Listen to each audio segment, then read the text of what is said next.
ओम श्री साईराम। भगवान श्री सत्यसाई बाबा चरण कमल मोर भक्तिपूत प्रणाम। प्रशांति एक्सप्रेस रो समस्त श्रोता और दर्शक मानू मोर सभक्ति साईराम। प्रत्येक साई भक्तर भगवान सह दिव्य यात्रार कार्यक्रम प्रशांति एक्सप्रेस रो नूतन अध्याय को आपण समस्त को स्वागत करुछि। मु वेद प्रकाश नायक। भगवान श्री सत्यसाई बाबा सबुबेले कहूथिले मोर छात्र माने होउछंती मोर संपत्ति। आज आम गहन जी आमर अतिथि रूप में अछंती से होउछंती भगवान को द्वारा सृष्ट Shri Sathya Sai institute of higher learning रो प्रथम वर्षर छात्र, जड़े दक्ष बाल विकास गुरु, वृत्ति रे शिक्षकता आरंभ करती श्री सत्यसाई विद्यालय कटकरू एवं अवसर नियंती अध्यक्ष भाव में श्री सत्यसाई ज्ञान विकास विद्यालय पंकपाल। एक छात्र वत्सल शिक्षक भाव में समग्र ओडिशा निजर स्वतंत्र परिचय सृष्टि करिथिबा भगवानकर दिव्य छात्र भाव में निजर स्वतंत्र परिचय सृष्टि करिथिबा आजिर आमर अतिथि होउचंती सम्माननीय भाई श्रीयुक्त सत्येंद्र पट्टनायक, जहां को आमे स्नेह रे सोनी भाई बोली डाकू। भाई साईराम। आजिर कार्यक्रम को आपन को स्वागत। साईराम। आजिर कार्यक्रम को आमे आरंभ करबा पूर्वरु भगवान दिव्य उपस्थिति को कामना करी आज कार्यक्रम आरंभ करिबा।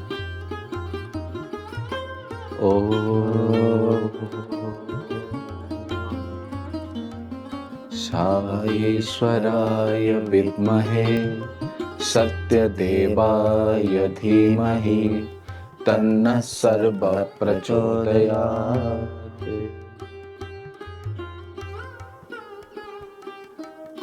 साईराम भाई केमिति अछंती?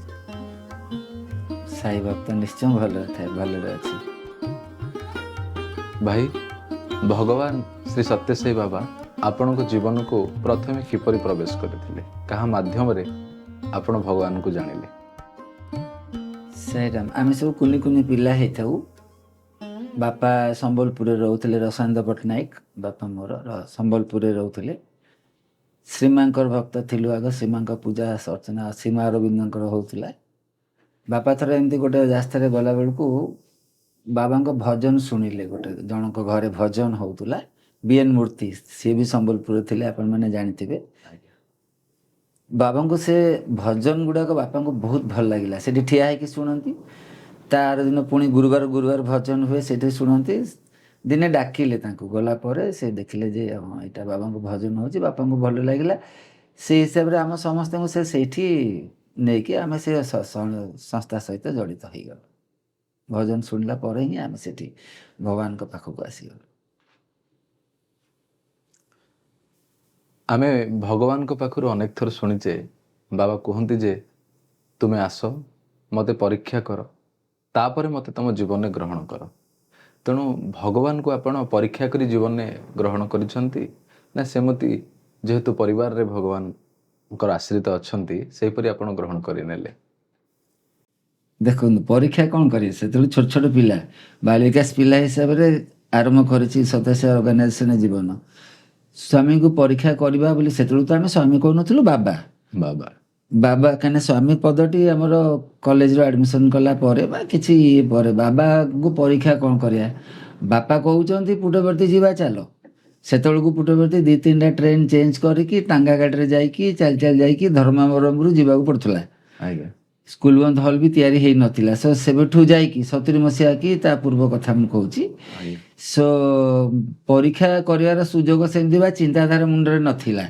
बापा थिले बाबांकर समुदी थिले समस्ते आमर ऑर्गेनाइजेशन स्वतंत्र परिवारटा बाबांकर आश्रित। तेणुकर से अनुसार आरंभ करी पड़े गलो। कौन जिते 79 रे मैट्रिक पास कली फर्स्ट डिविजन होता। से काल फर्स्ट डिविजन भी बहुत बड़ कथा थिला। रेवेन्सा अप्लाई करथिली। मु केमती बाबा को ये सहित कहूची रेवेन्सा अप्लाई करथिली। साइंस रे भी आसीथिला। बापा कहले ना पुटवर्ती कॉलेज खोलीची बाबा कॉलेज तोर से पकई दे। से पकईली से आर्ट्स रे आसला। बोले साइंस रेवेन्सा छाड़ दे के बापा मु आर्ट्स रे पढ़ी। नाई नाई नाई मु रेवेन्सा साइंस पढ़ी। बापा कहले नाई से कॉलेज रे एडमिशन मिलवा बहुत दुर्लभ। तू पकईचु जेते इंटिमेशन आसी से आम करदे। ଆଜ୍ଞା ସେଇଠି ଯାଇକି ଆଡମିସନ କରିଦେଲୁ। ସୋ ପରୀକ୍ଷା ଭଗବାନଙ୍କୁ କରିବାର ସେମିତି କିଛି ସୁଯୋଗ ସୃଷ୍ଟି ହେଇନି କି ପରୀକ୍ଷା କାହିଁକି କରିବା। ରାମଚନ୍ଦ୍ର ଭଗବାନ ଆପଣ କହୁଛନ୍ତି ତ ପରୀକ୍ଷାରେ ପଡୁଛି, ପ୍ରମାଣ ଦରକାର ପଡୁଛି, ବାବାଙ୍କ ପାଇଁ କାହିଁ ପଡିବ। ତେବେ ଭଗବାନଙ୍କର ଇନଷ୍ଟିଚ୍ୟୁଟରେ ଆପଣଙ୍କର ଇଣ୍ଟିମେସନ୍ ଆସିବା ଆଉ ତାପରେ ସାଇନ୍ସ ଛାଡ଼ି ଆପଣ ଆର୍ଟ୍ସକୁ ଯିବା, ଏସବୁ ଜିନିଷ ଆପଣ କହୁଛନ୍ତି ଭଗବାନଙ୍କର ଆଶୀର୍ବାଦ ଆଉ ତାଙ୍କ ଡାକରା।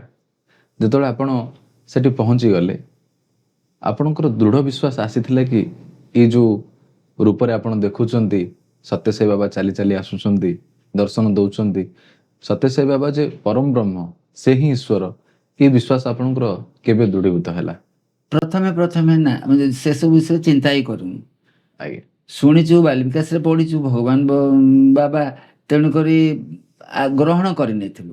ଯେତେବେଳେ କିନ୍ତୁ ପ୍ରକୃତରେ ଯେତେବେଳେ ତାଙ୍କୁ ସଶରୀରରେ ଦେଖିଲି, ପାଖରେ ପାଇଲି, ସେତେବେଳକୁ ଭଗବାନ ନୁହେଁ, ସାଙ୍ଗ, ମାନେ ଅତି ଇଣ୍ଟିମେଟ୍ କ୍ଲୋଜ୍ ସାଙ୍ଗ ଭଳିଆ ମୋତେ ଲାଗୁଥିଲା। ପ୍ରଥମେ ଆଜ୍ଞା ଆଡମିସନ ପାଇଁ ଯାଇଥିଲୁ, ସବୁ ଲାଇନ୍ ହେଇକି ଠିଆ ହେଇଥିଲୁ, ଆଡମିସନ ଯେମିତି ହେବା କଥା ଆଡମିସନ ହେଇଗଲା।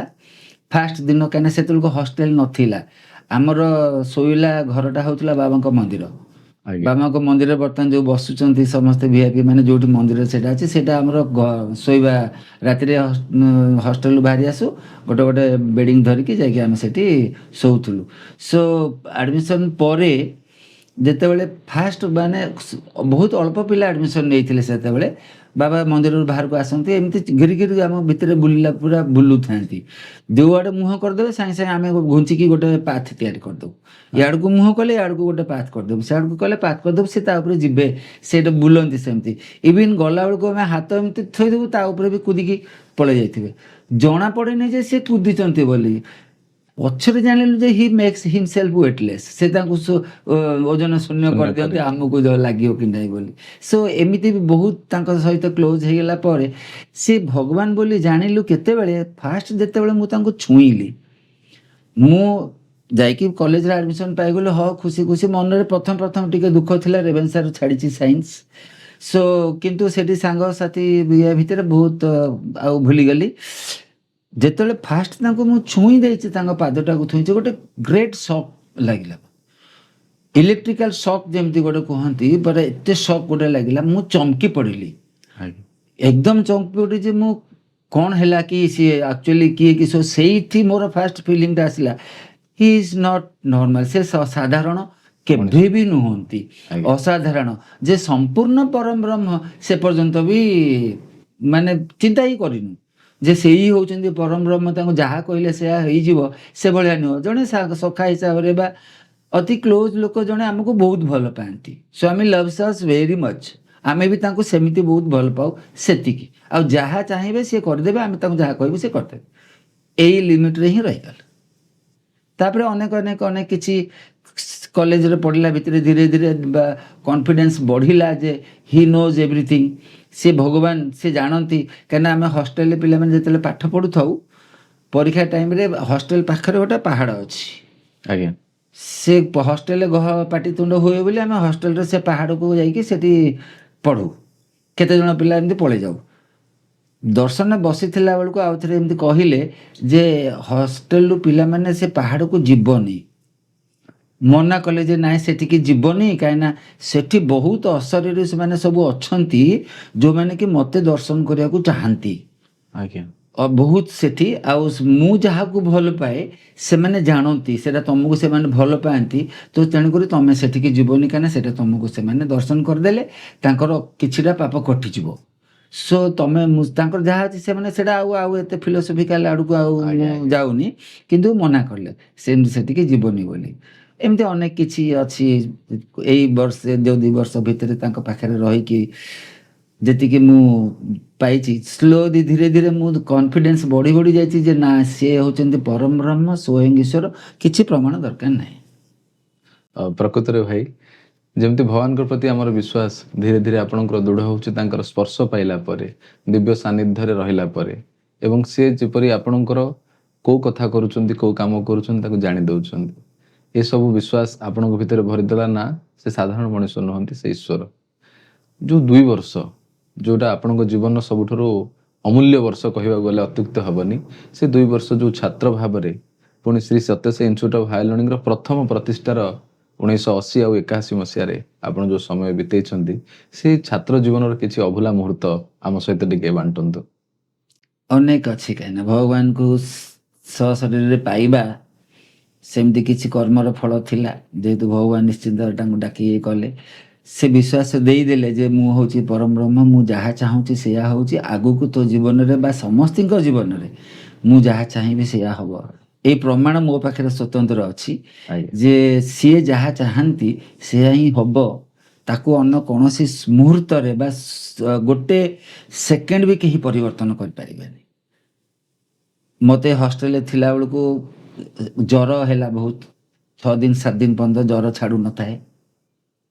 ଆମର ହଷ୍ଟେଲ ୱାର୍ଡନ ଯିଏ ଥିଲେ ବହୁତ ଚିନ୍ତିତ ହେଇଗଲେ, ଏତେ ଦିନ ହେଇଛି, ଡକ୍ଟର ଅଲରେଡ଼ି ଯାହା ଥାଆନ୍ତି, ଯେତେବେଳକୁ ସୁପର ସ୍ପେଶାଲିଟି ହସ୍ପିଟାଲ ତିଆରି ହେଇନଥିଲା, ଜେନେରାଲ ହସ୍ପିଟାଲ ସେ ଦେଖୁଥିଲେ, ସେ ହଷ୍ଟେଲରେ ଆସିକି ଦେଖନ୍ତି। ସ୍ୱାମୀଙ୍କୁ ଯାଇକି ଆମ ୱାର୍ଡନ କହିଲେ, ଗୋଟେ ଓଡ଼ିଶା ପିଲା, ତାକୁ ଜ୍ୱର ଏମିତି ହେଇଛି, ତାକୁ ଛାଡ଼ୁନି, 7 ଦିନ ହେଇଗଲାଣି ଜ୍ୱର ଛାଡ଼ୁନି। ଆଉ ସ୍ୱାମୀ କହିଲେ ତାକୁ ପଠେଇ ଦିଅ, ଡାକି ଦିଅ। ତା ନେକ୍ସଟ ଦିନ ମୋତେ ସେଡ୍ୟୁଲ୍ କରାଗଲା ନେଇକି ଯିବା ପାଇଁ ବାବାଙ୍କ ପାଖକୁ। ଗୋଡ଼ି ଗାଡ଼ି ହେଇଥାଏ, ସେମିତି ମୋତେ ନେଇକି ଗୋଟେ ଗାଡ଼ିରେ ପହଞ୍ଚେଇ ଦେଲେ। ମୁଁ ଯାଇକି ଆଗର ଲାଇନରେ ବସି ଯାଇଥିଲି। ସ୍ୱାମୀ ଆସିଲେ, ପ୍ରଥମେ ଯେତେବେଳେ ଡୋରଟି ଖୋଲିଗଲା ମୁଁ ଖାଲି ଥରୁଥାଏ, ସ୍ୱାମୀ ମୋତେ ଜ୍ୱର ହେଇଛି, କ'ଣ କହିବେ କ'ଣ ନାହିଁ। ଆସିକି କହିଲେ, ଏ ପିଲା ବେଳୁ ଜ୍ୱର ମୁନ୍ଦି, କାହାକୁ ଜ୍ୱର ହେଇଛି କହିଲେ। ମୁଁ ଟିକେ ଏମିତି ହାତ ଯୋଡ଼ିକି ଆଣ୍ଠେଇଲା ବେଳକୁ ବିଭୂତି ସୃଷ୍ଟି କରିକି ଦେଇଦେଲେ, କହିଲେ ତିନୁ ଖାଇଦିଅ।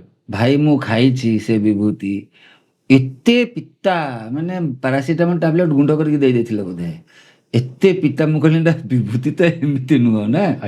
ସୋ ଖାଇଦେଇକି ତାର ଦିନେ ଖଣ୍ଡେ ପରେ ଜ୍ୱର ଭଲ ହେଇଗଲା। କୋଉ ଜ୍ୱର ହେଇଥିଲା, କ'ଣ ହେଇଥିଲା, ଓନ୍ଲି ହି ନୋଜ୍।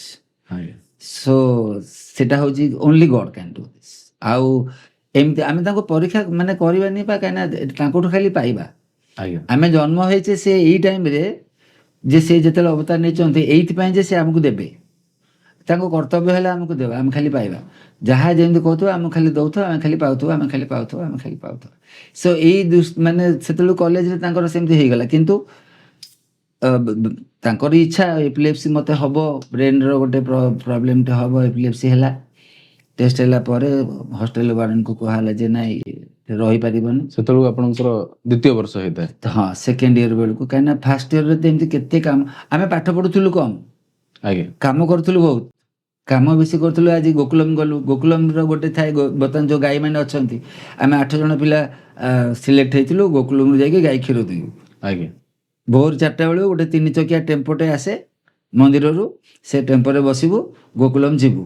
ଗୋକୁଲମରେ କ୍ଷୀର ଦୁଉଁଥିଲୁ, କ୍ଷୀର ଦେଇ ସାରିଲା ପରେ ଆସିକି ଦିଆହେବ ହଷ୍ଟେଲରେ 100-150 ଲିଟର ଦିଆହେବ, କ୍ୟାଣ୍ଟିନ୍କୁ ଆଉ ସବୁ ପଠା ହେଇଯିବ କ୍ଷୀର। ତା ସେ ଟେମ୍ପୋଟା ନେଇଯାଏ। ଦିନେ ଏମିତି ଯାଇକି ଗାଈ ଦୁଉଁଛୁ, ପଛପଟେ ଯାଇକି ସ୍ୱାମୀ ଜେଲୁଛନ୍ତି, ମତି ଯାଇଛନ୍ତି। ବୁଲିକି ଅଣେଇଦେଲା ବେଳକୁ ସ୍ୱାମୀ ଏମିତି କହିଲେ, ଏମିତି ଗୋଟେ ମ୍ୟୁଜିକ୍ ଲେଇଦେବୁ।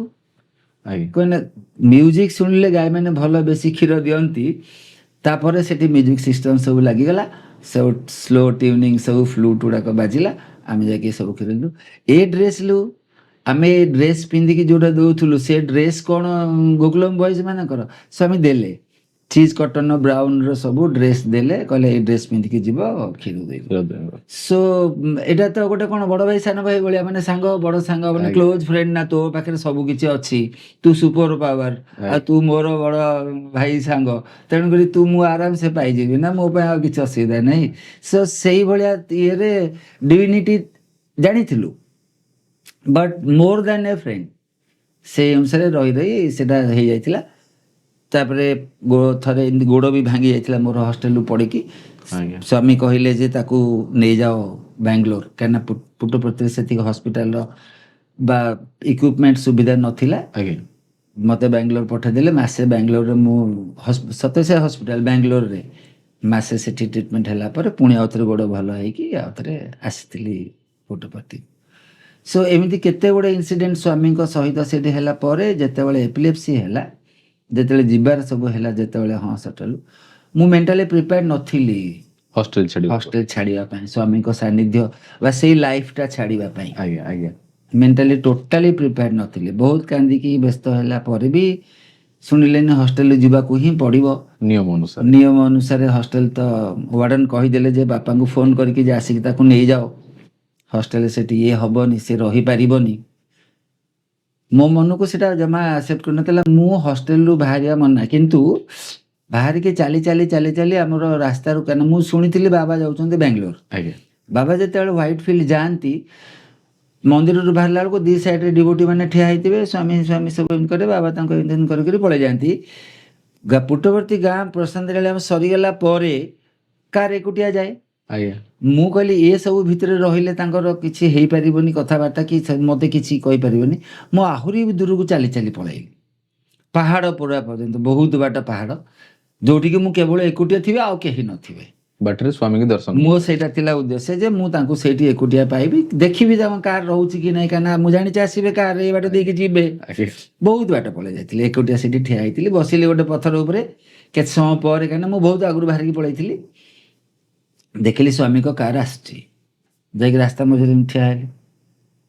ସେଠି ଗାଡ଼ି ରହିଲା, ସ୍ୱାମୀଙ୍କ କାର ରହିଲା, କାହିଁକିନା ସେ ଜାଣିଛନ୍ତି ଯେ ଗୋଟେ ପିଲାଟେ କ'ଣ ଗୋଟେ ହେଇଥିବ ବୋଲି ରହିଲା। ମୋତେ ରହୁ ରହୁ କାଚ ଖୋଲିଦେଲେ ଆଉ କହିଲେ ଏନ୍ତା ଦୂରକୁ ରା କଡ଼ୁ, ଆଜ୍ଞା ମାନେ ଏତେ ବାଟ ଆସିବା ଉଚିତ ନୁହେଁ। ସେ ଗାଡ଼ି ଭିତରେ ତାଙ୍କର ସେଉ କମଳା ଫମଳା ଥିଲା, ଗୋଟେ କମଳାଟେ ମୋତେ ଦେଇଦେଲେ, କହିଲେ ହଷ୍ଟେଲକୁ ପో। ଆଜ୍ଞା ସେ କହିଲା, ସିଏ କେମିତି ଜାଣିଲେ ମୁଁ ହଷ୍ଟେଲ ପିଲା ବୋଲି? ଆଉ ଯିଏ ବି ଠିଆ ହେଇପାରିଥାନ୍ତା, ଆଜ୍ଞା ଗାଡ଼ି ରଖି ବି ନ ପାରିଥାନ୍ତେ। ଆଜ୍ଞା ସୋ ହି ନୋଜ୍, ଏଥିରୁ ପ୍ରମାଣ ଆମେ ତାଙ୍କୁ ପରୀକ୍ଷା କ'ଣ କରିବା, ଏଇଟା ଗୋଟେ ପରୀକ୍ଷା ନୁହଁ କି? ନିଶ୍ଚିନ୍ତ ସେଟା ଗୋଟେ ପରୀକ୍ଷା ହେଇଗଲା। ସୋ ମୁଁ ପଳେଇ ଆସିଲି ହଷ୍ଟେଲକୁ, ନିତ୍ୟାନନ୍ଦ ମେନନଙ୍କୁ କହିଲି ଯେ ଆମ ୱାର୍ଡେନ ଯିଏ ଥିଲେ, ମୁଁ ଯାଇଥିଲି ଏମିତି କଲେ, ସେ ଆହୁରି ବହୁତ ଗୁଡ଼େ ଗାଳି ଦେଲେ। ହଁ ବହୁତ ପ୍ରଚୁର ଗାଳି ହେଲା, କହିଲେ ଡିସିପ୍ଲିନ ଭାଙ୍ଗୁଛି, ପ୍ରଥମରୁ ଇନଡିସିପ୍ଲିନ ପିଲା, ଏମିତି ଏମିତି ସବୁ କରିକି ଗାଳି ଦେଲେ। କହିଲେ ନା, ଇଟ୍ସ ନଟ୍ ପସିବୁଲ ନାଉ, ତତେ ଯିବାକୁ ପଡ଼ିବ। ମୁଁ କହିଲି ହଉ ଯିବି ଆଉ କ'ଣ। ସେଇ କମଳଟା ଯେ ମୋର ମାନେ ମେଡ଼ିସିନ ଥିଲା, ମୁଁ ପଛରେ ରିୟଲାଇଜ୍ କରିକି ଜାଣିଲି ଯେ ମୋର ବ୍ରେନ୍ ଏପିଲେପ୍ସିର ମେଡ଼ିସିନଟା ସେଇ କମଳା ଥିଲା, ହଷ୍ଟେଲରେ ରହିବା ଆବଶ୍ୟକ ନଥିଲା। ଆଜ୍ଞା ସେ ସ୍ୱାମୀ ସେଟା ଜାଣିଥିଲେ। ମୋର ଗୋଟିଏ ଏବେ ବି ତାଙ୍କୁ କୋଶ୍ଚିନ୍ ପଚାରି ହଉନି, ସବୁ ଜାଣିଛ, ଆଗରୁ କହିଦେଲେ ଆମକୁ ସୁବିଧା ହୁଅନ୍ତାନି। ଆଜ୍ଞା ଆମକୁ ଏତେ ଆନାଲିସିସ୍ କରିକି ପୁଣି 10 ବର୍ଷ 15 ବର୍ଷ 20 ବର୍ଷ ପରେ ସେଟା ରିୟଲାଇଜେସନକୁ ଆସୁଛି କାହିଁକି? ଆଜ୍ଞା ସାଙ୍ଗେ ସାଙ୍ଗେ କହିଦେଲେ ହେଇଯାଆନ୍ତାନି। ସେମିତି ତାଙ୍କ ଇଚ୍ଛା। ସୋ ତାପରେ ଚେନ୍ନାଇ ଆସିଲୁ, ଚେନ୍ନାଇରେ ଟ୍ରିଟମେଣ୍ଟ ହେଲା ପରେ ମେଡ଼ିସିନ ଖାଇଛି, ସବୁ ଖାଇଛି, କିନ୍ତୁ ଆଉ ସେମିତି ଏପିଲେପ୍ସିର କୌଣସି ଚିହ୍ନ ବର୍ଣ୍ଣ ହିଁ ନାହିଁ, ଆଜ୍ଞା କି ଅଲଗା ଗୋଟେ ଜୀବନ ହେଇଯାଇଛି, ଆଉ କ'ଣ ଅଛି। ଆପଣ ସେତେବେଳେ ହଷ୍ଟେଲ ଯେତେବେଳେ ଛାଡୁଛନ୍ତି ଯୋଉ ମୁହୂର୍ତ୍ତରେ, ସେ ମୁହୂର୍ତ୍ତରେ ତ ସେ ମୁହୂର୍ତ୍ତ ଯୋଉ ଭାଙ୍ଗି ପଡିଥିବେ ବା ଦୁଃଖ ଲାଗୁଥିବ, ଏତେ ଆନନ୍ଦମୟ ପରିବେଶକୁ ଛାଡିକି ମୁଁ ଆଉ ଅନ୍ୟତ୍ର ଯାଉଛି, ସେ ମୁହୂର୍ତ୍ତଟି କେମିତି ଥିଲା? କେମିତି ଆପଣ ବିଦାୟ ନେଉଥିଲେ, ବା ସେ ସମୟରେ ସ୍ୱାମୀଙ୍କ ସହିତ କେମିତି ସାମ୍ନା କଲେ ସ୍ୱାମୀଙ୍କୁ? ଯେତେବେଳେ ଜାଣିଲି ଯେ ରହିବା ପସିବୁଲ ନୁହେଁ, ଆଜ୍ଞା ସାର୍ଟିଫିକେଟ ଫାର୍ଟିଫିକେଟ ସବୁ ଟିସି ଫିସି ନେଇଯିବାକୁ ପଡ଼ିବ, ଅତି ଦୁଃଖର ସହ, କାହିଁକିନା ମୁଁ ଆଉ ସ୍ୱାମୀକୁ ଦେଖା କରିବାକୁ ବି ସେତିକି ମୋର ଇଏ ନାହିଁ। ମୁଁ ଜାଣିଥିଲି ଯେ, କିନ୍ତୁ ସିଏ ମୋତେ ନିଜେ ଦେଖିଦେବେ ବୋଲି ମୁଁ କେମିତି ଜାଣିବି? କଲେଜ ଅଫିସକୁ ଗଲି, କଲେଜ ଅଫିସରୁ ସବୁ ସାର୍ଟିଫିକେଟ ଯାହା ଟିସି ଫିସି ନେବା କଥା ପାଇଁ ସାର୍ଟିଫିକେଟ ପାଇଁ ଆପ୍ଲାଏ କରିଦେଇଥିଲି, ବାହାର କରିକି ନେଇକି ଆସିଲି। ଠିକ୍ ଅଫିସରୁ ମୁଁ ବାହାରିକି ଏମିତି ଯାଉଛି, ସେଇ ଡୋର ବାହାରିକି ଯାଉଛି, ସେପଟ ସେଠୁ ସ୍ୱାମୀ ଆସୁଛନ୍ତି। ବେଦ ପ୍ରକାଶ ଭାଇ ବା ସମସ୍ତଙ୍କୁ ମୁଁ କହିବି, ସେଇ ଯେଉଁ ଚାହାଣୀ ସ୍ୱାମୀଙ୍କର ମୁଁ ଦେଖିଛି ତାଙ୍କ ମୁହଁରେ, ସେ ଯେଉଁ ରାଗରେ ପୁରା ଏମିତି ରାଗିକି ପୁରା ତଳୁ ଏମିତି କରିକି ମୋତେ ଏମିତି ଉପରକୁ ଏମିତି ତଳୁ କରିକି ଅନେଇଲେ, ମୁଁ ଆଉ କିଛି କହିପାରିଲିନି। ପାଦ ନମସ୍କାର ବି ନେବି, ଆଗରୁ କେତେ ଥର ବାବାଙ୍କ ପାଦ ନମସ୍କାର ନେଇଛି, ଛୁଇଁଛି, କଥା ହେଇଛି, ସବୁ କରିଛି, କିନ୍ତୁ ସେଇ ଟାଇମରେ ମୋର ଭୁଲିଗଲି ଯେ ସ୍ୱାମୀଙ୍କ ପାଦ ନମସ୍କାର ନେଇଯିବି ଶେଷ ଥର ପାଇଁ, ମାନେ କଲେଜ ଛାଡ଼ିକି ଯାଉଛି ନା। ଆଜ୍ଞା ଆଜ୍ଞା ତା ବି ମୁଣ୍ଡକୁ ଆସିଲାନି। ମୁଁ ଏମିତି ଗୋଟେ ପୁରା ସ୍ଥାଣୁ ମୂର୍ତ୍ତି ଭଳିଆ ଠିଆ ହେଇଛି, ସେ ଏମିତି ଅନେଇକି ତଳକୁ ଏମିତି ଅନେଇଲେ, ଉପରକୁ ଏମିତି ଅନେଇଲେ, ପଳେଇଗଲେ। ମୁଁ ମୋର ପଳେଇ ଆସିଲି। ସେ ଯେଉଁ ଚାହାଣୀଟା ପରେ ପରିବର୍ତ୍ତନ କରିଦେଲା ଜୀବନଟାକୁ, ସେ କଥା ମୁଁ କେତେ ବର୍ଷ ପରେ ଜାଣିଲି। ଯେତେବେଳେ ଆସିଗଲା ପରେ, ଆସିକି ଚେନ୍ନାଇରେ ସେଠି ଟ୍ରିଟମେଣ୍ଟ ହେଇସାରିଲା ପରେ ପୁଣି ଆସିକି କଟକରେ ସତେ ସେ ସ୍କୁଲରେ ଟିଚର, ୟୋଗା ଟିଚର ହିସାବରେ ଜଏନ୍ କଲି 91 ମସିହା ସେପ୍ଟେମ୍ବର ମାସରେ। ତା ପରଠୁ ମୋର ଏସବୁ ଜୀବନ ସେମିତି ଚାଲିଛି ଆରମ୍ଭ। ଦୀର୍ଘ 2 ବର୍ଷ ଧରି ଆପଣ ଗୋଟେ ଆନନ୍ଦମୟ ମୁହୂର୍ତ୍ତରେ ଥିଲେ, ଭଗବାନଙ୍କ ସହିତ ହସୁଥିଲେ, ଖେଳୁଥିଲେ, ଭଗବାନଙ୍କୁ ଦର୍ଶନ କରୁଥିଲେ, ତାଙ୍କ ଆଦର୍ଶରେ ଅନୁପ୍ରାଣିତ ହୋଇ ଜୀବନ ବିତାଉଥିଲେ। ଏବଂ ଯେତେବେଳେ ଆପଣ ବିଦାୟ ନେଉଛନ୍ତି ହଷ୍ଟେଲରୁ, ସେତେବେଳେ ଗୋଟେ ଅସୁସ୍ଥ ଶରୀର ନେଇକି ଆପଣ ଆସୁଛନ୍ତି ଏବଂ ଚିକିତ୍ସା ପରେ ଓଡ଼ିଶାକୁ ଆସୁଛନ୍ତି।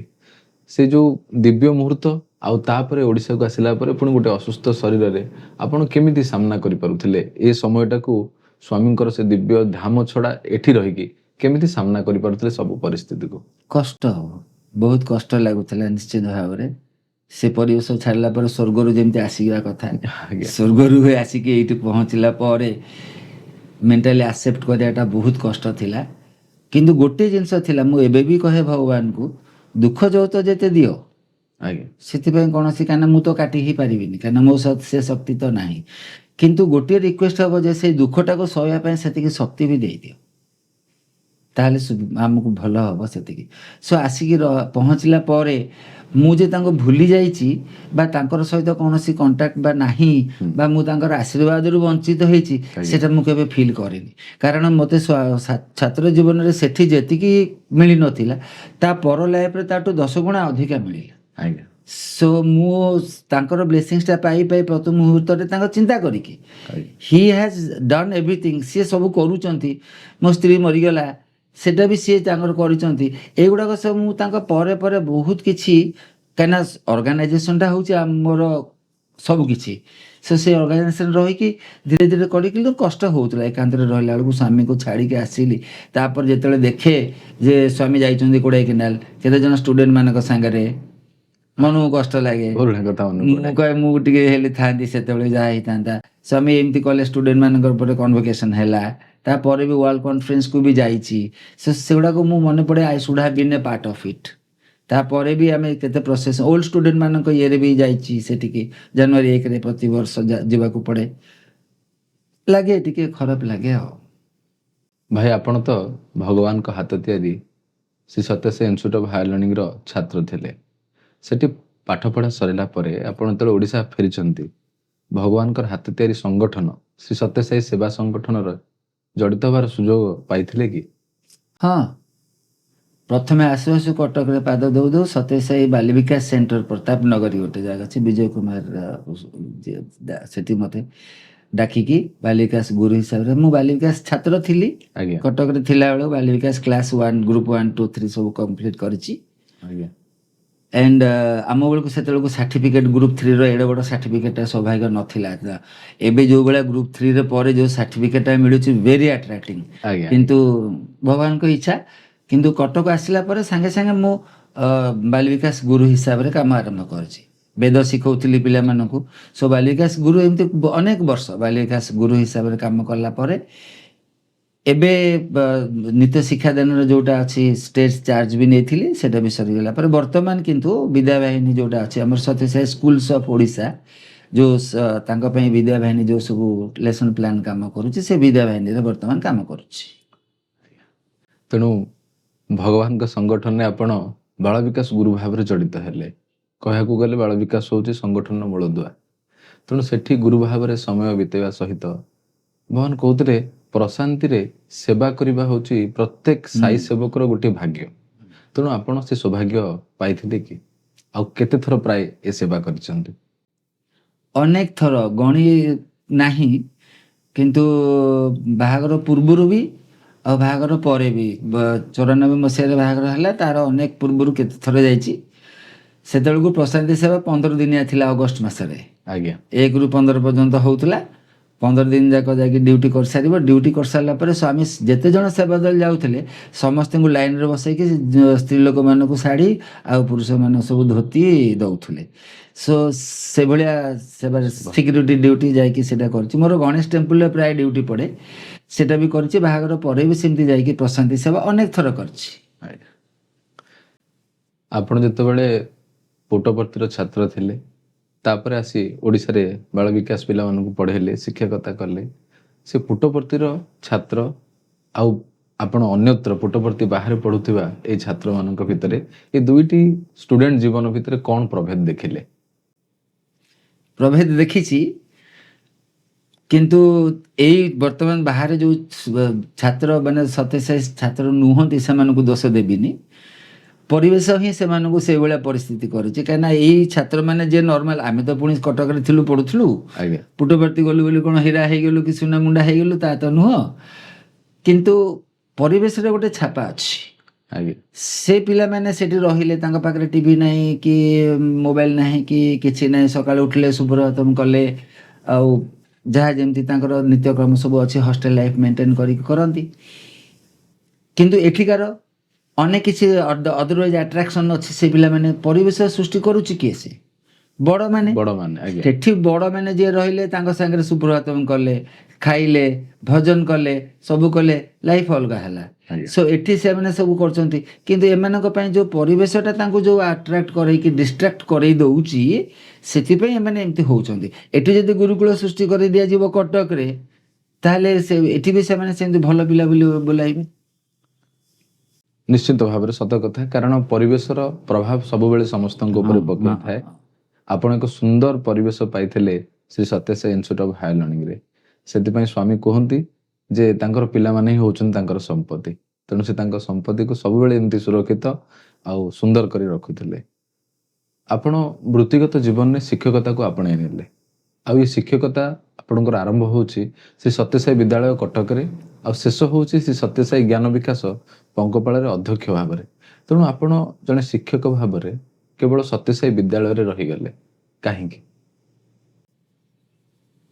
ଆମର ପରିବାର ହିଁ ତ, ମୋର ଶ୍ୱଶୁର ଘର ବି ସେଇ ସତ୍ୟସାଇ ଅର୍ଗାନାଇଜେସନ୍।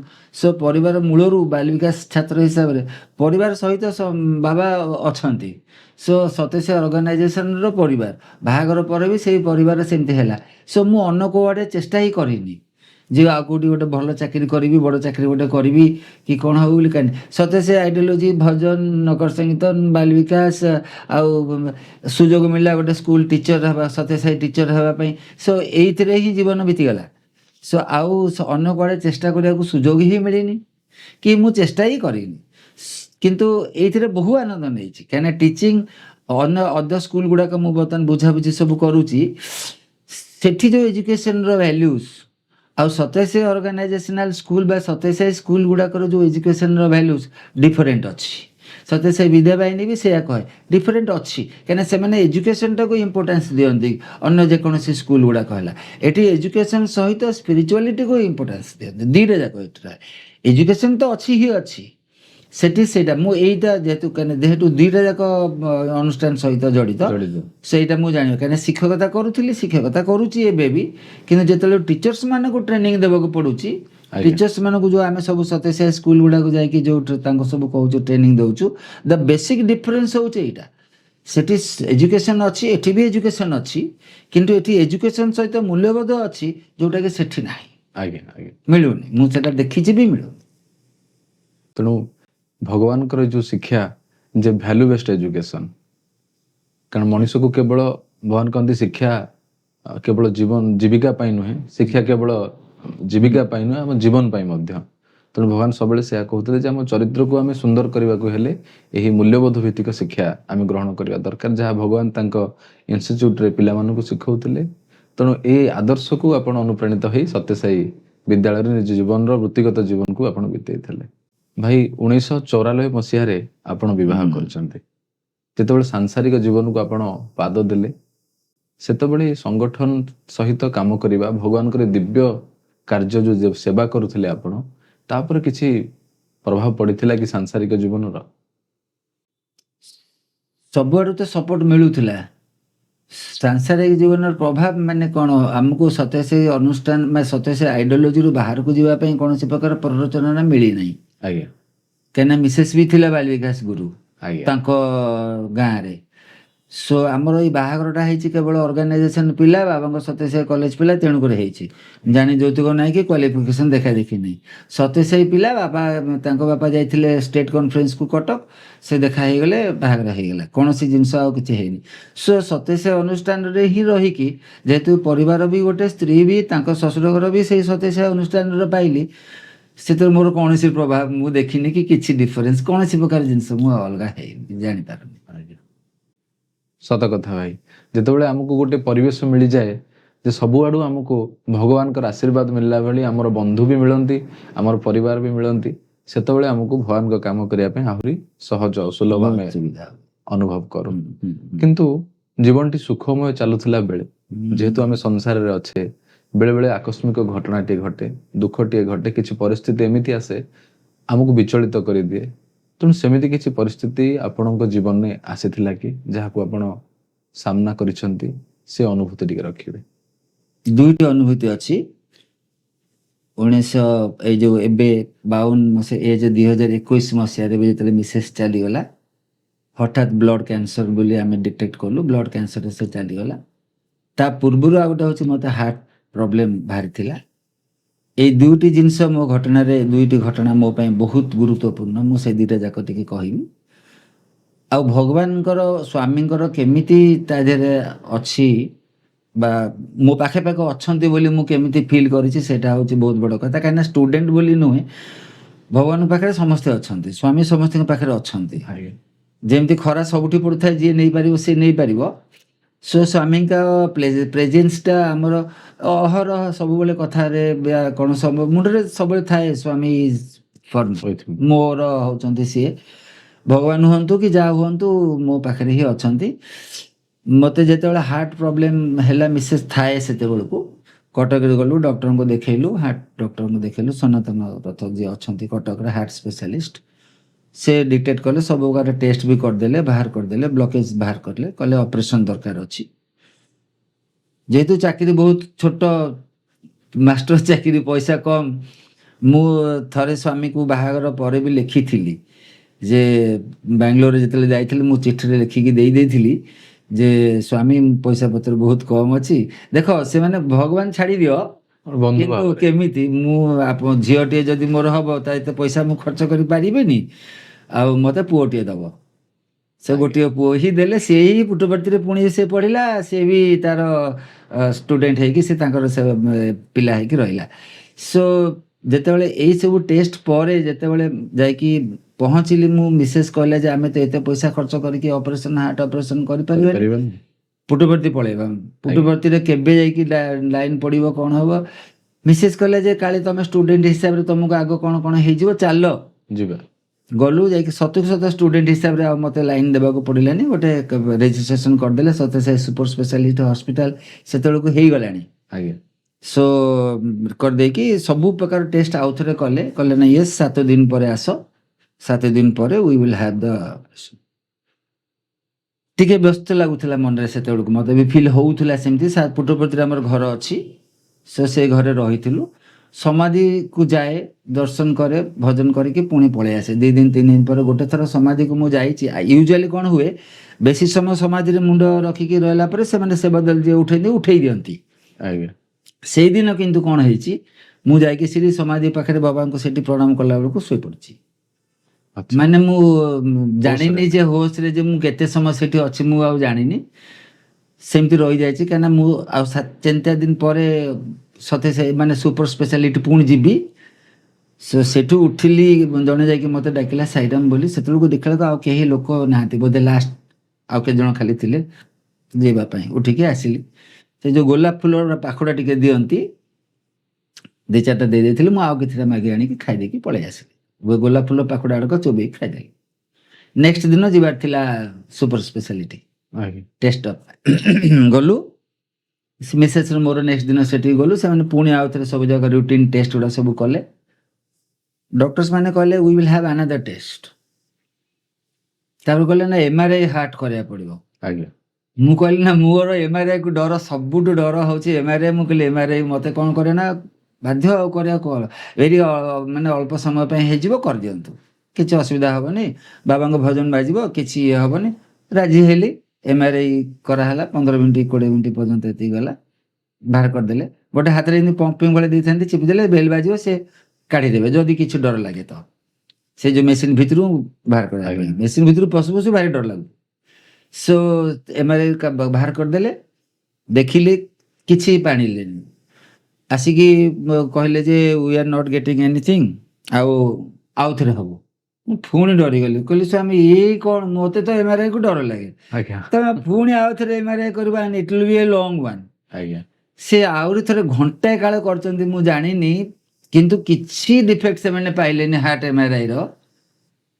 ପୁଣି ଯାଇକି ବସିକି ସେଠି କଲେ 3 ଥର ଏମିତି MRI କରିଛନ୍ତି କିନ୍ତୁ କିଛି ଡିଫେକ୍ଟ ଦେଖିନାହାନ୍ତି। ଯୋଉଠି କଟକରେ କହିଥିଲେ ଅପରେସନ ହବ ସେମାନେ ବି କହିଥିଲେ ସେଟା, ଯାଇକି ରିପୋର୍ଟ କଲେ, ଡାକିକି କହିଲେ ଯେ yes we are not getting, ठीक है, ମେଡିସିନ ସବୁ ଲେଖିଦେଲେ। 6-7 ଜଣ ଡକ୍ଟର ବସିକି ରିସର୍ଚ୍ଚ କରୁଥାନ୍ତି, ମୁଁ ବସିଥାଏ ସେଠି, କ'ଣ ହଉଥାଏ କ'ଣ ନାହିଁ, ଦେ ଆର୍ ଅଲ୍ ଆଷ୍ଟୋନିସ୍, ସରପ୍ରାଇଜ ଥିଲେ। ମୋର ମନେ ପଡ଼ିଗଲା, ମୁଁ କହିଲି କାଲି କହିଥିଲେ ସ୍ୱାମୀକୁ ମୋତେ ଜଲ୍ଦି ଟିକେ ଯିବାର ଅଛି କଟକର। ସୋ ମୁଁ କହିଲି ନା ହେଇଥିବ କ'ଣ, ଟିଲ୍ ଦ୍ୟାଟ୍ ଟାଇମ୍ ମୁଁ ଭାବିନଥିଲି ଯେ ସ୍ୱାମୀ ଇଜ୍ ଡୁଇଂ ଦିସ୍, କେମିତି କ'ଣ ହେଇଯାଉଛି ଆଉ କ'ଣ ହେଲା ଆଉ କ'ଣ। ସୋ ଆଉ ଅପରେସନ ଦରକାର ପଡ଼ିଲାନି, ମେଡିସିନ କିଛି ଧରିକି କଟକ ପଳେଇ ଆସିବି। ଏଇଟା ଗୋଟିଏ ଘଟଣା। ସେକେଣ୍ଡ ଘଟଣାଟା ହେଉଛି ସ୍ୱାମୀ ଯେଉଁ ସ୍ତ୍ରୀ ଯେତେବେଳେ ଚାଲିଗଲା 2021 ମସିହାରେ ସରସ୍ୱତୀ ପୂଜା ପୂର୍ବ ଦିନ, ଆଜ୍ଞା ହଠାତ୍ ବ୍ଲଡ୍ କ୍ୟାନ୍ସରରେ ସେ ହସ୍ପିଟାଲ, ମୁଁ ପୁଅକୁ ଫୋନ୍ କରିଦେଇଥାଏ, ସେ ଆସିଯାଇଥାଏ। ଆମେ ଡେଡ୍ ବଡି ଧରିକି ଆମ୍ବୁଲାନ୍ସରେ ପୁଅର ଆଉ ମୋର ଆସୁଛୁ କଟକକୁ, ସମ୍ ହସ୍ପିଟାଲ ଭୁବନେଶ୍ୱରରେ ତାର ଡେଥ୍ ହେଲା। ସେଇ ସମୟରେ ବି ସିଏ କହୁଛି ବାବା ଆମେ ଆଉ କଟକରେ ରହିବାନି, ମୁଁ ଚେନ୍ନାଇରେ ଚାକିରି କରିଥିଲା ତ, ଚାଲ ଆମେ ଚେନ୍ନାଇ ପଳେଇବା। ମୁଁ କହିଲି ନାଇଁ ରେ, କଟକରେ ହିଁ ରହିବି, କାହିଁକିନା କଟକରେ ହିଁ ଆମର ବହୁତ କିଛି ଅଛି। ଆଣ୍ଡ ଗୋଟିଏ କଥା କହିଲି ପୁଅକୁ, ଜାଣିଥା ହ୍ୱେନ୍ ସ୍ୱାମୀ ହ୍ୟାଜ୍ ଡିସାଇଡେଡ୍ ଯେ ସିଏ ଚାଲିଯିବ, ଗୋଟେ ମୋତେ ବହୁତ ସାନ୍ତ୍ୱନା ଦେଲା।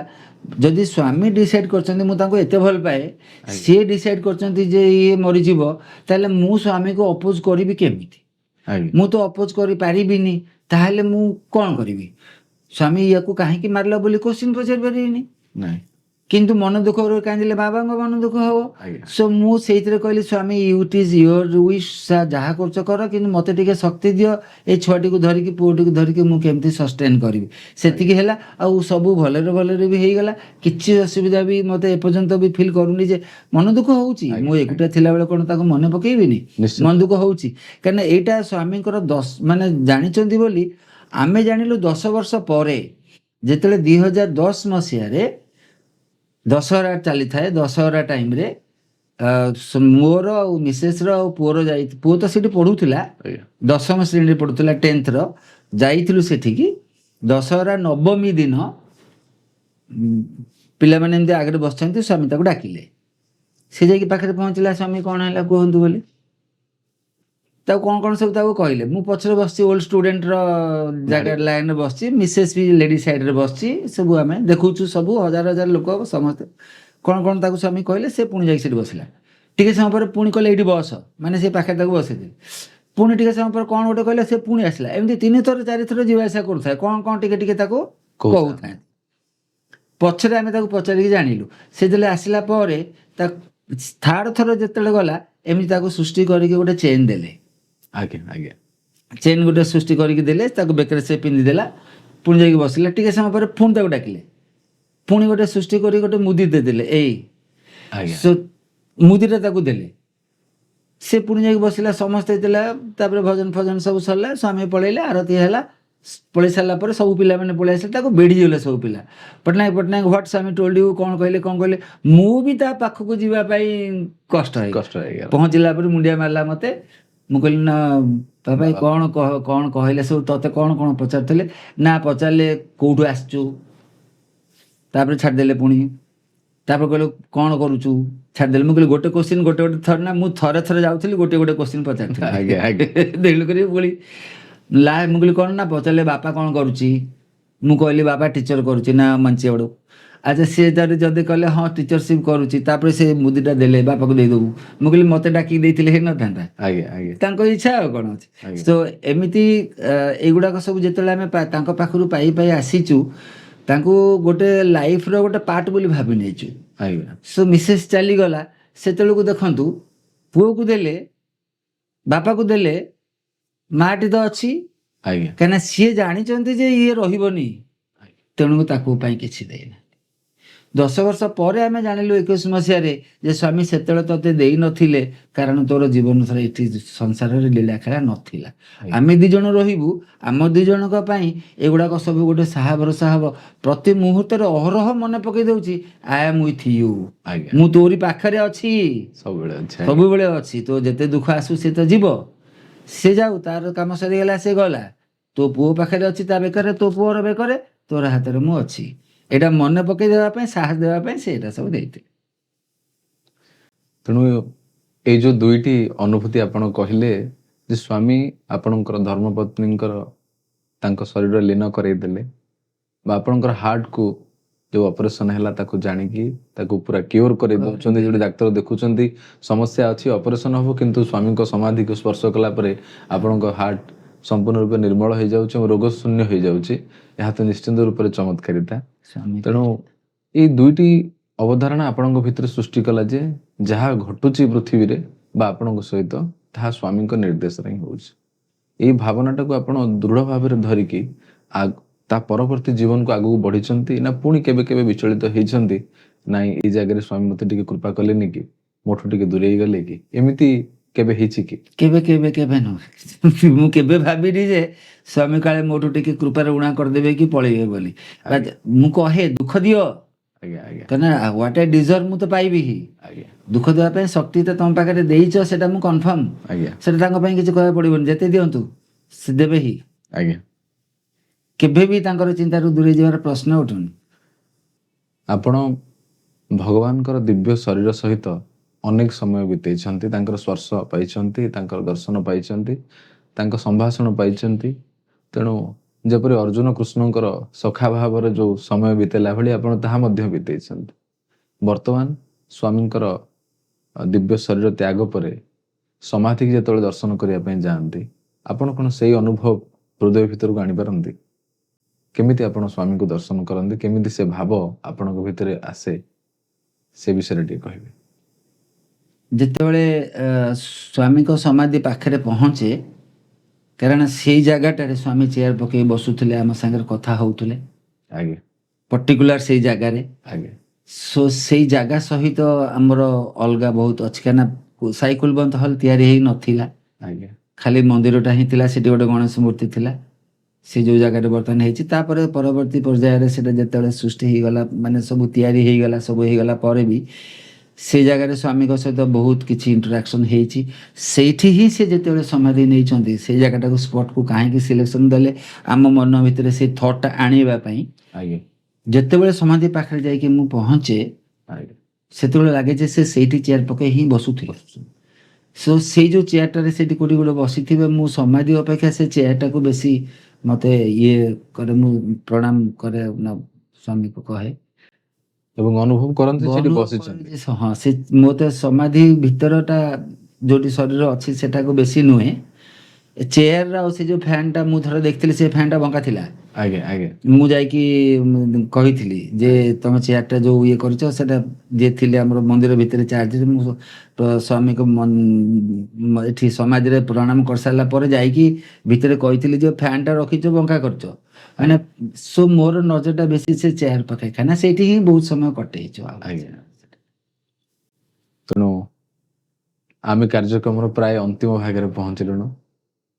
ଭଗବାନ ଆପଣଙ୍କ ଜୀବନରେ ଏତେ ଚମତ୍କାରିତା କରିଛନ୍ତି, ଚିଠିଟିଏ ଉତ୍ତର ସ୍ୱାମୀ ମୋର ପୁଅଟିଏ ଦରକାର ଲେଖିଦେଲା ବେଳକୁ ପୁଅଟିଏ ଦେଇଛନ୍ତି। ଆପଣଙ୍କର ଦେହ ଖରାପ ହେଲା ବେଳେ, ସଶରୀରରେ ଥିଲାବେଳେ ସ୍ୱାମୀ ଆପଣଙ୍କୁ କମଳା ଲେମ୍ବୁଟେ ଦେଇ ଆପଣଙ୍କୁ କେୟାର କରୁଛନ୍ତି। ପୁଣି କେତେବେଳେ ସମାଧିରେ ସ୍ପର୍ଶ କରିଦେଇ ସେ ଗୋଲାପ ପାଖୁଡ଼ା ଖାଇଦେଲେ ଆପଣଙ୍କର ହାର୍ଟର ଅପରେସନ ନ ହୋଇ ଆପଣ ସୁସ୍ଥ ହେଇଛନ୍ତି। ତେଣୁ ଏତେ ସୁନ୍ଦର ଜୀବନ ଆପଣ ବିତେଇଛନ୍ତି ଭଗବାନଙ୍କ ପାଖରେ। ତେଣୁ ଭଗବାନଙ୍କ ପାଖରୁ ଶିଖିଥିବା ଭଗବାନଙ୍କର ଯୋଉ ଡିସିପ୍ଲିନ୍, ଏ ସବୁ ଜିନିଷକୁ ନେଇ ଆମର ଦର୍ଶକ ମାନଙ୍କୁ ଆପଣ କଣ ଆପଣଙ୍କର ହୃଦୟର ବାର୍ତ୍ତାଟିଏ ଦେବେ? ଆମେ ଅନୁରୋଧ କରୁଛୁ ଆପଣ ଗୋଟେ ସୁନ୍ଦର ବାର୍ତ୍ତାଟିଏ ଦିଅନ୍ତୁ। ସାଇରାମ। ପ୍ରତ୍ୟେକ ଲୋକମାନଙ୍କ ପାଇଁ ପ୍ରତ୍ୟେକ ଭଗବାନ ତାଙ୍କର ଅଲଗା ଲୋକର ସବୁ ଥାଏ, ଯିଏ ଯେମିତି ଡାକେ ସିଏ ସେମିତି ପାଏ। ଆଜ୍ଞା ସୋ ତାଙ୍କୁ ବାର୍ତ୍ତା ଦେବି କଣ, ଗୋଟିଏ ଜିନିଷ ହଉଛି ଦୃଢ଼ ବିଶ୍ୱାସ, ଆଜ୍ଞା କମ୍ପ୍ଲିଟ ଫେଥ ଯେତେବେଳେ ରହିବ, କମ୍ପ୍ଲିଟ ସରେଣ୍ଡରଟା ତ ବଢିଆ। ଆଜ୍ଞା ଆମର ଯେମିତି ହେଇଯାଇଛି ବର୍ତ୍ତମାନ, ଯାହା କରୁଛନ୍ତି ସେ କରୁଛନ୍ତି, ଯାହା କରିବ ଭାଇ ତମେ କରିବ, ଆମେ ଆଉ ଜାଣିନୁ, ଆମର ଭଲ ମନ୍ଦ ସବୁ ତମର। ଏଇ ଯୋଉ ଭାବଟା ଯେତେବେଳେ ଆସିଗଲା, ମାନେ ସେ ଫେଥଟା କଲ୍ଟିଭେଟ୍ କରିବାଟା ହଉଛି ସବୁଠୁ ବଡ଼ କଥା। ଅର୍ଗାନାଇଜେସନରେ ଥାଅ କି ଯାହା କର, ଯିଏ ଲୋକ ଏବେ ବେଶୀ ଆସେ, ମତେ ଇଏ ଏଇଆ କହିଲା, ଆଜ୍ଞା ସିଏ ଲୋକଟା ମତେ ଏମିତି କଲା, କାବା ସିଏ ତାର ଏମିତି କରିଦେଲା, ମୁଁ ଅର୍ଗାନାଇଜେସନ ଏମିତି କରିପାରିଲିନି, ଆଜ୍ଞା ଏଇଟା ଆସେ, ମୁଁ ଏଇ ପୋଜିସନରେ ଥାଆନ୍ତି ବର୍ତ୍ତମାନ ସିଏ ଥାଆନ୍ତା, ମୁଁ ଯାଇକି ଦିଟା ଲୋକକୁ କହିବି ଯେ ଏଇଟା ପୁରା ସେମିତି କରୁଛି, ସେମିତି, ସେଇଥିରୁ ସବୁ ନିବୃତ୍ତ ହେଇଯାଆନ୍ତୁ। ଆଜ୍ଞା ଯାହା ଡିସାଇଡେଡ୍ ହେଇଛି ବାବା କହିଛନ୍ତି ତମକୁ ଅର୍ଗାନାଇଜେସନରେ କନଭେନର ହୁଅ, ସମିତି ସଭା ଯୋଉ କଣ ସେଟା ବାଲବିକାଶ ଗୁରୁ ହୁଅ କି ଯୋଉଥିରେ ଅଛ, ଡିସିସନ ଅଫ ଭଗବାନ, ଡୁ ଇଟ୍ ନାଇସଲି। ଆଜ୍ଞା ଆଉ ଅନ୍ୟମାନଙ୍କ କଥାରେ ମୁଣ୍ଡ ପୁରାଉନି। ଆଜ୍ଞା। ତେଣୁ ସତରେ ଅନେକ ଅନେକ କୃତଜ୍ଞତା ଆପଣଙ୍କୁ। ଏତେ ସୁନ୍ଦର ଜୀବନ ଆପଣ ଭଗବାନଙ୍କ ସହିତ ବିତେଇଛନ୍ତି ଜାଣି ବହୁତ ଆନନ୍ଦ ମିଳିଲା। ସାଇରାମ, ଆମେ ତ ବର୍ତ୍ତମାନ କାର୍ଯ୍ୟକ୍ରମର ଶେଷ ଭାଗରେ ପହଞ୍ଚି ଗଲେଣି। ଭାଇ ଆପଣଙ୍କୁ ଅନେକ ଅନେକ କୃତଜ୍ଞତା। ଆପଣ ନିଜର ବ୍ୟସ୍ତବହୁଳ ସମୟ ଭିତରୁ ସମୟ କାଢ଼ି ଆସିଲେ ଏବଂ ଆପଣଙ୍କ ଜୀବନର ସେ ଦିବ୍ୟ ଯାତ୍ରା ସମ୍ବନ୍ଧରେ ଏକ ସୁନ୍ଦର ଅନୁଭୂତି ଅନୁଭବ ସବୁ ଆମ ସହିତ ବାଣ୍ଟିଲେ।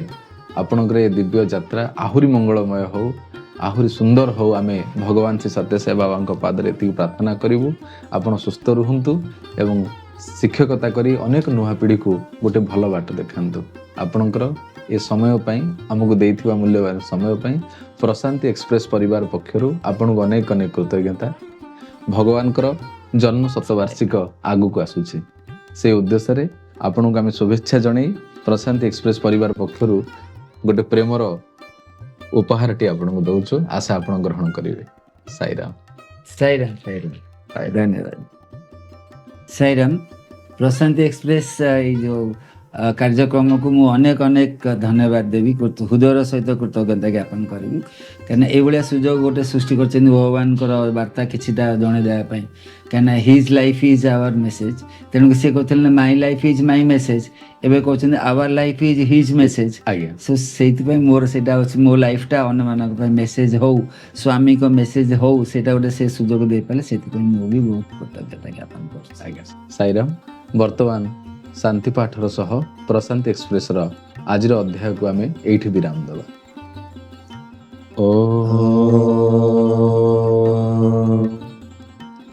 ଶାନ୍ତି ଶାନ୍ତି ଶାନ୍ତି।